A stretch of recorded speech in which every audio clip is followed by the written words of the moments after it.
क्या आपको पता है कि एक वक्त था जब डीमार्ट का कॉन्सेप्ट लोगों के समझ के बाहर था कि इतने लो मार्जिन पे रिटेल का बिजनेस कैसे चलेगा।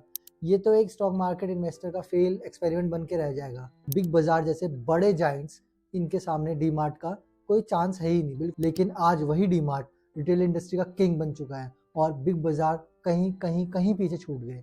तो कैसे हुआ ये मिरेकल? चलिए एक स्टेप देखते हैं इस सक्सेस स्टोरी पे और हम इसका असली फॉर्मूला जानेंगे क्या हुआ था डीमार्ट के साथ। तो सेगमेंट 1, राधाकृष्ण दमानी, इनकी एक विजनरी कहानी। डीमार्ट की शुरुआत समझने के लिए पहले हमें समझना पड़ेगा राधाकृष्ण दमानी की जर्नी को। ये एक रेगुलर बिजनेसमैन नहीं थे बल्कि एक फाइनेंशियल जीनियस थे। दमानी एक मारवाड़ी बिजनेस फैमिली से बिलोंग करते हैं। उन्होंने कॉलेज ड्रॉप कर दिया था और स्टॉक मार्केट में अपना करियर शुरू किया था। तो स्टॉक मार्केट के बारे में उनका नॉलेज गजब का था और उन्होंने 90s के हर्षद मेहता स्कैम के दौरान भी अपने शार्प इंसाइट से अपना एक बहुत बड़ा फॉर्चून बनाया था। दमानी ने एक ऑब्जर्व किया कि इंडिया के middle class customers price conscious होते हैं। ये लोग क्वालिटी के प्रोडक्ट्स चाहते हैं लेकिन अफोर्डेबल रेट्स पर। तभी उन्होंने डिसाइड किया कि वो एक ऐसा बिजनेस बनाएंगे जो इस नीड को एड्रेस करे। इसलिए उन्होंने अपनी इनिशियल रिटेल नॉलेज को स्ट्रॉन्ग बनाने के लिए अपने कॉम्पिटिटर्स को स्टडी करना शुरू किया। उन्होंने वॉलमार्ट जैसे और इंटरनेशनल रिटेल चेन्स को उनका डीप एनालिसिस करना शुरू किया। जहां लोग अपने एक्सपर्टीज एरिया में ही स्टिक करते हैं और नई चीज़ करने से डरते हैं, वहीं पर दमानी जी ने एक नई फील्ड को समझने की हिम्मत दिखाई। Segment 2, the first store. DMart की शुरुआत सन 2002 में पवई के मुंबई के एक छोटे से स्टोर से शुरू हुई, लेकिन इस छोटी शुरुआत के पीछे भी उनका एक बहुत बड़ा विजन था। पवई का जो स्टोर था एक बेसिक सेटअप था, कोई फ्लैशी इंटीरियर्स नहीं, कोई अननेसेसरी फ्रिल्स नहीं, सिर्फ एक चीज़ थी, डिस्काउंटेड प्रोडक्ट्स। दमानी चाहते थे कि कस्टमर जब डीमार्ट आए तो उन्हें लगे कि उनका एक एक पैसा जो भी है वो वैल्यू फॉर मनी है। और जहाँ बाकी कॉम्पिटिटर्स काफ़ी अग्रेसिव थे, बिग बाजार जैसे, उन्होंने अपने सबसे सस्ते दिन कैंपेन्स के साथ डोमिनेट कर रहा था। उन्होंने सोचा डीमार्ट फेल हो जाएगा क्योंकि इनका कोई फैंसी अपील नहीं था, लेकिन दमानी जी ने उनका ट्रस्ट अपने कस्टमर्स को लो कॉस्ट स्ट्रेटेजी पर बना रहा। उनका जो ट्रस्ट था, यहाँ एक बड़ी लर्निंग ये है कि फोकस अपने कस्टमर की नीड पर करो, ना कि मार्केट के हाइप पर। सेगमेंट 3, कैसे बना डीमार्ट का यूनिक मॉडल। दमानी का बिजनेस मॉडल एक मास्टर स्ट्रोक था जो इंडिया के रिटेल इंडस्ट्री के डायनेमिक्स को समझने के ऊपर बेस्ड था। तो सबसे पहले पिलर था उनके इस मॉडल का कि रियल एस्टेट स्ट्रेटेजी, रेंट नहीं ओनरशिप।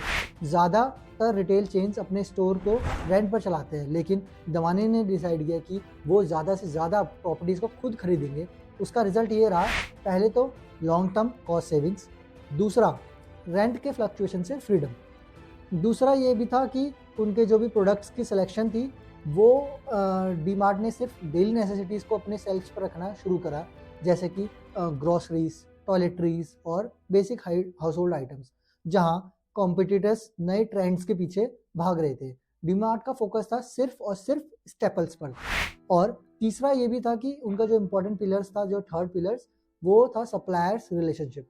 डीमार्ट्स के सप्लायर्स के साथ डायरेक्ट टाइप्स थे।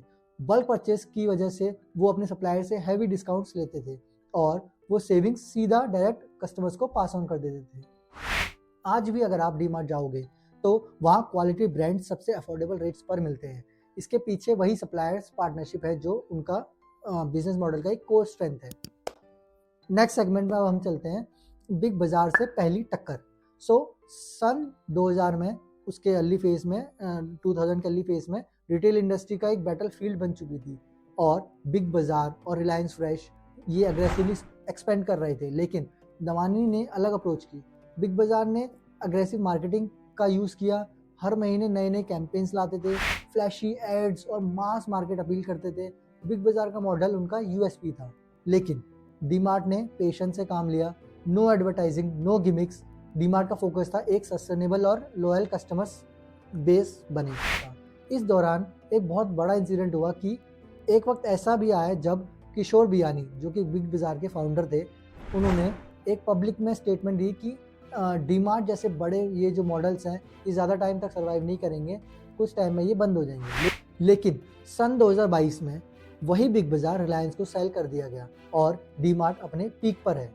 यहाँ एक बड़ी लेसन ये है कि स्लो और स्टडी बिजनेस भी आखिर में सस्टेनेबल रिजल्ट्स दे सकता है। सेगमेंट 5, एक्सपेंशन का नया फॉर्मूला। जहां बाकी रिटेलर्स हर साल नए नए स्टोर्स खोल रहे थे, डीमार्ट ने अपना unique slow growth model follow किया, 1 स्टोर एट अ टाइम। हर नए स्टोर का लोकेशन केयरफुली चूज किया जाता था।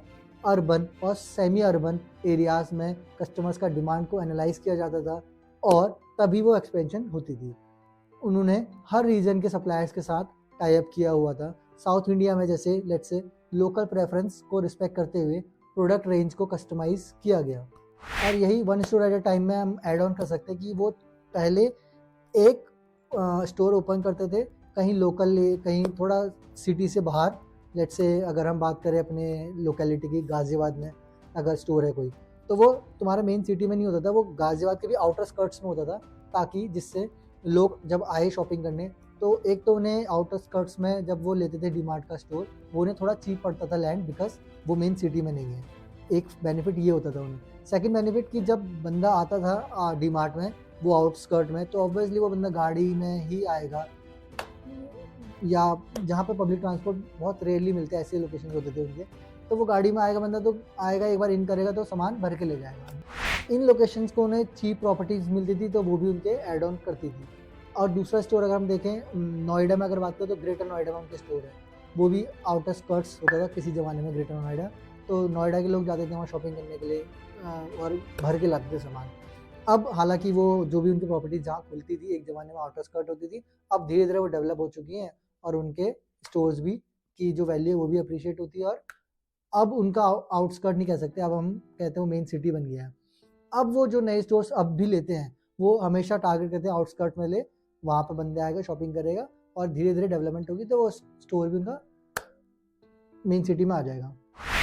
और दूसरी चीज़ ये थी उनके साथ कि वो एक स्टोर खोलते थे, उसको पहले प्रॉफिटेबल करते थे, तभी वो अगले स्टोर पे जाते थे।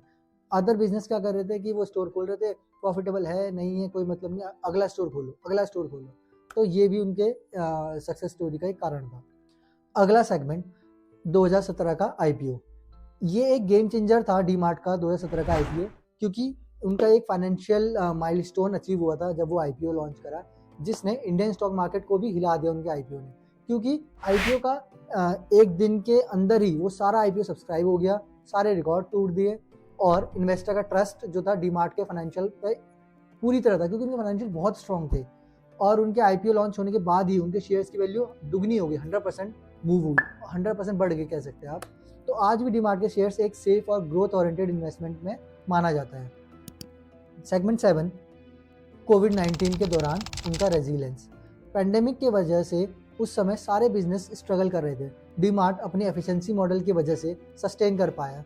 इन्वेंट्री मैनेजमेंट और जो सप्लाई चेन डिसरप्ट हो रखी थी कोविड के टाइम पे, उस दौरान भी उन्होंने अपने सेल्स को फुल रखे थे और पैनिक बाइंग को भी टैकल किया। डीमार्ट रेडी का लॉन्च। पेंडेमिक के दौरान उन्होंने अपना ऑनलाइन डिलीवरी प्लेटफॉर्म भी लॉन्च किया, जो उनके एग्जिस्टिंग ऑफलाइन मॉडल का ही एक एक्सटेंशन था। डीमार्ट की कहानी स्मूथ नहीं थी, इस जर्नी में काफ़ी चैलेंजेस आए। रियल एस्टेट के कॉस्ट जैसे हर प्रॉपर्टी को खुद खरीदना एक रिस्की था, लेकिन दमानी ने लॉन्ग टर्म पे ऑफ के लिए रिस्क लिया। ई कॉमर्स का राइज अगर हम देखें, डीमार्ट ऑफलाइन है और उस दौरान ई कॉमर्स भी राइज कर रहा था। अमेजोन और फ्लिपकार्ट जैसे बड़े प्लेयर्स, इनके आने की वजह से रिटेल इंडस्ट्री ऑलमोस्ट डिजिटल बन रही थी, लेकिन डीमार्ट ने हाइब्रिड अप्रोच अपनाई। डीमार्ट हमें सिखाता है कि अगर हर चैलेंज को एक अपॉर्चुनिटी में लिया जाए और हम सक्सीड कर सकते हैं। समरी, डीमार्ट की कहानी एक सिंपल येट पावरफुल एग्जांपल है कि कैसे फोकस और पेशेंस और कस्टमर फर्स्ट अप्रोच किसी भी इम्पॉसिबल ड्रीम को एक रियल बनाता है।